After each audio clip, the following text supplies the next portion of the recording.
Hey everyone, welcome back. It is unit number 4, which means we are almost halfway through this term. Isn't that crazy? Let's take a look at this week's assignments. So this week we're going to be focusing on research, which we've been focusing on, but we're going to get even more specific this week in terms of how to evaluate sources, but also how to use them in our writing. Of course, this is helping us get prepared for the argument paper. So, under readings and resources this week, you will learn about finding evidence. There are some readings, of course, as well as usual. There's a video for you to check out as well. And then you also have a section on how to evaluate sources. This, of course, is really important in understanding, why doing research in the library is better than doing research via Google, for example. And there's an activity with that resource as well. Then, once you have completed all of the readings and resources, it's time to take on your assignments this week. So, this week, you have 2 assignments as usual. One is a discussion board, and the other, this week, instead of a knowledge check, you do have a written assignment to turn in. So, let's look at the discussion board first. They are similar in some ways in terms of using skills that are going to help you with the argument paper.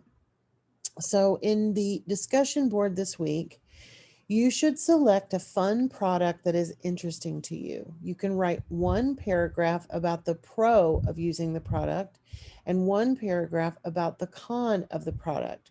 You can pick your own products, but here are some suggestions.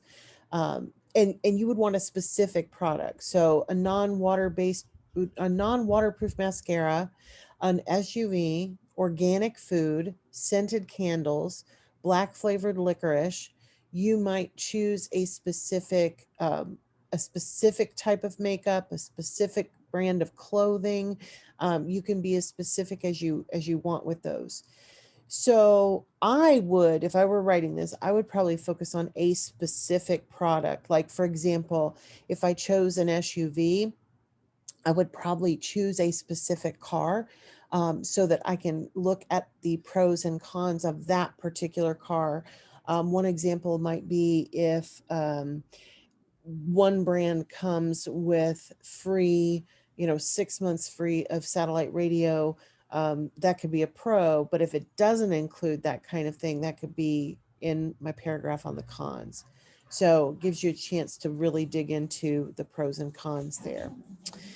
As usual, you should post your own response to the prompt by Wednesday, and then you have until Sunday to respond to at least 2 of your fellow students.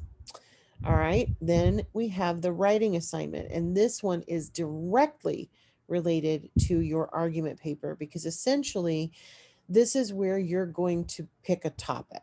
Okay, you have 3 to choose from: wage standards, screen time for kids, or jury duty. Those are your only 3 choices that you're going to be writing about in the upcoming paper. And this is where you will pick one of those. Same concept as the fun version in the discussion board. You're going to write one paragraph about the pro side and one paragraph about the con side. And of course, that might be different depending on your position on the topic. So, for wage standards, for example, the most current discussion is over whether or not to make the federal minimum wage $15. So I would use that as the standard that you're talking about, and then you write one paragraph where you argue that it should be $15, and then you write one paragraph where you argue that it shouldn't be. Now, one of the most important things in this is that you're going to have to use some research. So last time we did that, the research was provided for you, right? We had the mask on airplanes article that was included for you. This time, you're going to be doing your own research. You should focus on using the library, the post library, to do your research, because you want to use one academic reliable source in each of those two paragraphs. You should have two sources. So when you turn in your final document, it's going to have a cover page, it's going to have two full paragraphs, which may take up more than one page. And then the last page is going to be a references page with the APA citations. Now, one of the cool things about doing research using the library is that you will have those citations available for you. So use the resources, get extra help if you need it. Feel free to contact me if you need some extra help digging through the library and all that good stuff. And then, of course, as usual, make sure that you dig into the full assignment sheet. The short version is pretty clear in this one, but this is going to give you the reminders of the requirements, like it has to be in a Word document or a PDF. It has to be uploaded. You don't just write it in the little box like you do on the discussion boards. You have to have a cover page. You need an APA style for the whole document. Remember, Unit 1 has a template. Use it, use it, use it. It will make it a lot easier. You're going to have at least 7 to 9 sentences in each of those two paragraphs, one pro and one con, and you're going to have evidence from academic, reliable library resources. Now, you can paraphrase it. You can also include some quotations, but you are challenged to put some of it in your own words this time while still giving the citation to show where you use the information. So you're going to have an in-text citation, just like you did with the quote from the Giotano article, and you're going to have a references page, but it should have two things on it.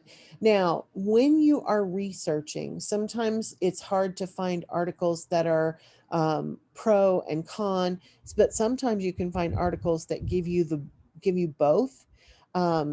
You still want to have two resources though. So keep that in mind as you're thinking about your sources. And then, of course, as usual, the rubric is the last thing on that assignment sheet. So good luck. Please don't forget, I am almost always available if you need some extra help with either of the assignments. And I will see you back here next Monday for unit number 5.